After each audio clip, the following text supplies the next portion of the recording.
guys, it's Tommy here and welcome to a brand new Liverpool Takeover update video. We haven't posted a video like this in a while, so I gathered all the latest information on what is going on about the Liverpool Takeover. So strap yourselves in and let me know, do you want FSG to sell Liverpool as soon as possible? I want them out. I'm fed up with them. I said it even in October and November that Liverpool needed to sign a midfielder walking through the door on January the 1st. Instead, we signed a forward, Cody Gakpo, which is a brilliant deal. He's a very, very good player on a very good transfer fee. So I'm not against Cody Gakpo, but we absolutely have to sign a midfielder alongside Cody Gakpo. Otherwise, Liverpool are going to struggle massively this season. We are already struggling and our struggles will continue. And we have an interview with agent John Smith, who helped create the Premier League in 1992, and he said that American investors will be looking to position themselves at the biggest clubs in the world, including Liverpool. He said it in a quote offside interview.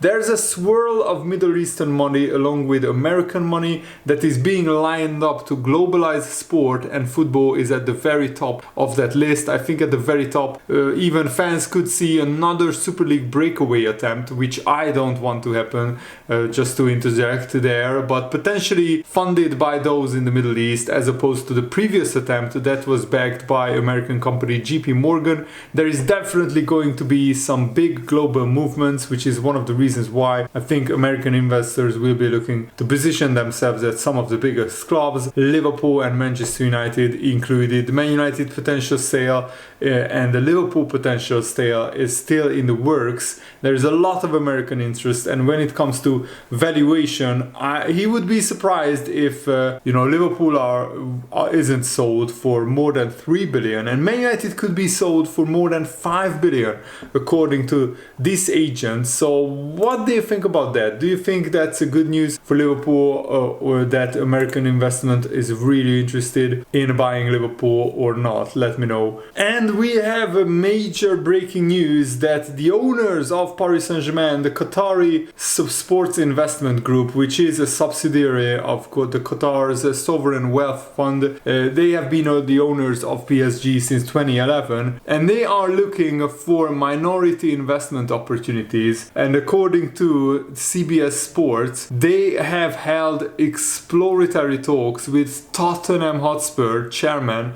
Daniel Levy during a meeting in London last week. The PSG chairman Nasser Al-Khalifi's meeting, according to CBS, was done solely in his role as QSI chairman and not his role as chairman of the European Clubs Association. The report also states that no talks were held between the Qatari Sports Investment Group representatives and representatives of Liverpool Football Club, which is a huge blow for Liverpool fans, and it's a big blow for FSG because these guys have huge amounts of money, huge amounts of wealth. And I said that I don't want Liverpool to be state-owned, and this would be state ownership of some kind. But FSG are looking for a minority partner to inject some scalable capital into Liverpool, as well as providing them with some funds to attack further transfer business. FSG are also open to a full sale if the right owner presents itself, and it's really, really sad that now FSG are not spending money unless they get investment into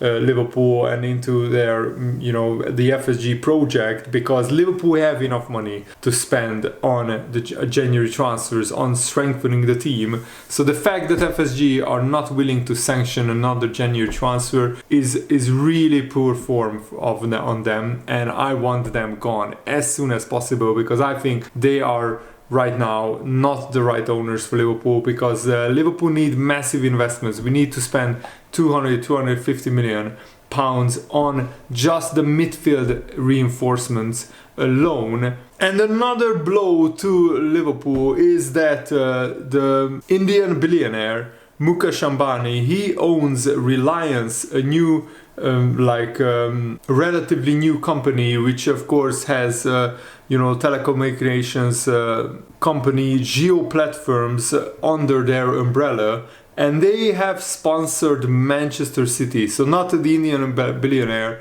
himself bought one of his companies, and this is called Geo Platforms, a firm that is responsible for mobile communications network, and they become a partner of Manchester City in India. And the aim for them will be to aid Man City's long-term growth prospects in the Indian market.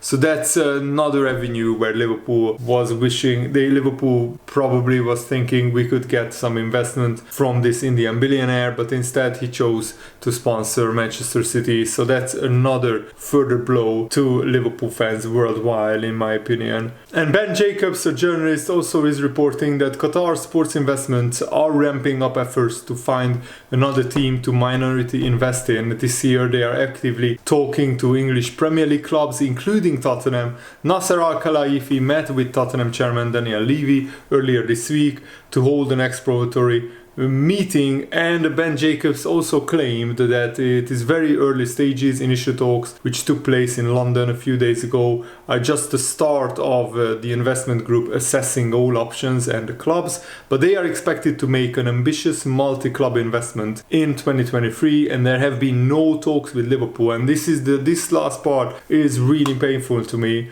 because there has been not as much interest in buying Liverpool as I really thought there would be. FSG didn't have many concrete scalable offers on their table since they announced that they are selling Liverpool Football Club. It has been 2 months now, and the takeover is going very, very slowly. We haven't had major breaking news around this apart from this video these topics that I'm covering in this video. And from an academic standpoint, it would make sense for Qatar and their investment due to the global status of Liverpool. I think it would make sense for Qatar to buy Liverpool instead of Tottenham, because Liverpool have a global fan base. Tottenham doesn't have a global fan base. Liverpool have around 600 million fans in the world. Some of them very, very loyal, some diehard fans, some of them more casual, but still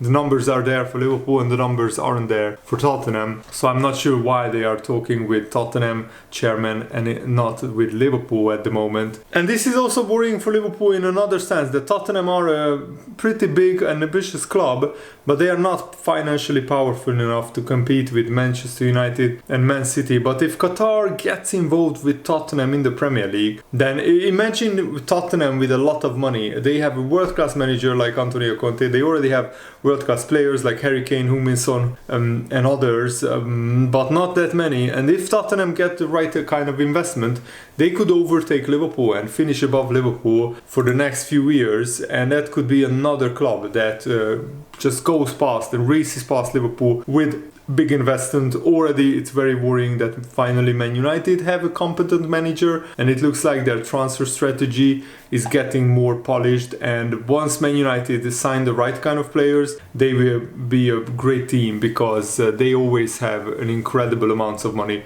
And if you want to compete, FSG, you need to spend money. You need to back Jurgen Klopp in the January transfer window. Otherwise, this season could be an absolute car crash, an absolute disaster. And there is a lot of talk of, Chelsea having an injury crisis, and Chelsea have had twice as many injuries as the league average. But guess what? Liverpool had even more injuries this season than Chelsea. So that's of course one of the many reasons why Liverpool have been majorly underperforming this season, and having been able to field a near full strength first 11 against Wolves. However, it's clear that Liverpool's problems extend well beyond the availability of Bobby Firmino, Luis Diaz, Diogo Jota. But I always wonder if two of those players were available, and if we didn't have to overplay Salah and Darwin Núñez, they literally have to play every game, and we are playing every 3 days, then I think we would have better results, because Firmino, Jota, Diaz can press the opposition with relentless pressure. And yes, Darwin Núñez is a workhorse, he's running for days, but Salah is not really the pressing machine. And on the left hand side, until Cody Gakpo arrived, we didn't really have anybody who was of decent quality. And what is absolutely staggering is that the Times newspaper has revealed that Liverpool currently have the worst dual success rate in the Premier League this season. We are even worse than Bournemouth, Southampton, Leicester City, who have been struggling this season, Wolves, Nottingham Forest. I mean, this is absolutely crazy. And there's generally board agreement that one signing alone won't fix all of Liverpool's problems, but it would help massively. FSG has to provide Liverpool the necessary funds to do some minor surgery in the January transfer window and get some fresh legs, especially into the midfield department. Otherwise, there is no telling what kind of impact lack of Premier European football, like the lack of Champions League, will have on Liverpool's hopes of signing our transfer targets, especially Jude Bellingham. But we are even interested in Enzo Fernandez and other brilliant players. If the Liverpool don't finish in the Champions League, and if there is a sharp decline at Liverpool, how many big players will want to come to Liverpool in the summer? That's a big and a hypothetical question. And what is very worrying is that David Lynch, who wrote for the Liverpool's official supporters club in Norway, he said that if FSG don't change from its ridiculously strict financial principles, then there will be no midfielder signing in the January transfer window. Liverpool expect even Moises Caicedo to end up at Chelsea, because Liverpool probably are saving the money for the Jude Bellingham transfer. But I said that's not enough. We can't wait until the summer to sign a midfielder. Liverpool massively need a signing in the January transfer window, and if Liverpool are not acting fast, then we will be outside of the top 4 at the end of the season. And the FA Cup threw up a lot of surprises and a lot of brilliant moments and a lot of spectacles, but brilliant goalkeeping and great defending wasn't in the repertoire, it seems. And even Jason McAteer said that the De Gea mistake was a shocker, but Alisson's mistake was even worse. I know I like to protect my boys, but I just can't protect Alisson. First of all, Thiago plays his part as well. He tries to dribble out from a really poor area. Alisson gives him the ball. Why doesn't he just come to the left there, where he has got players like Robertson and Cody Gakpo? Thiago just needs to pass the ball there. He tries to do a step over and puts himself in trouble, and then Alisson ends up back with the ball. I don't know what he's thinking, because you can't play through players, you play around them or over them. That's what he has tried to do,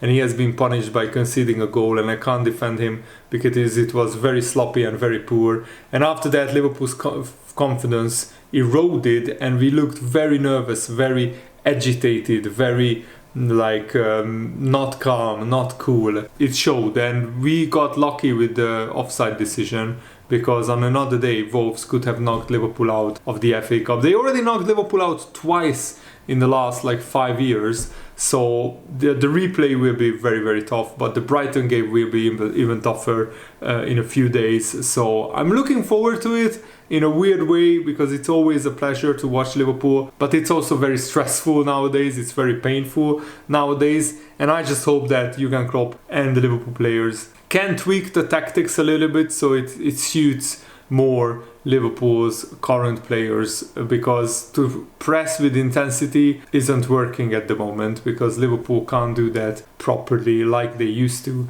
But let me know, how do you see things unfolding at Liverpool, and thanks for watching. Have a nice day. See you later, guys. Good night.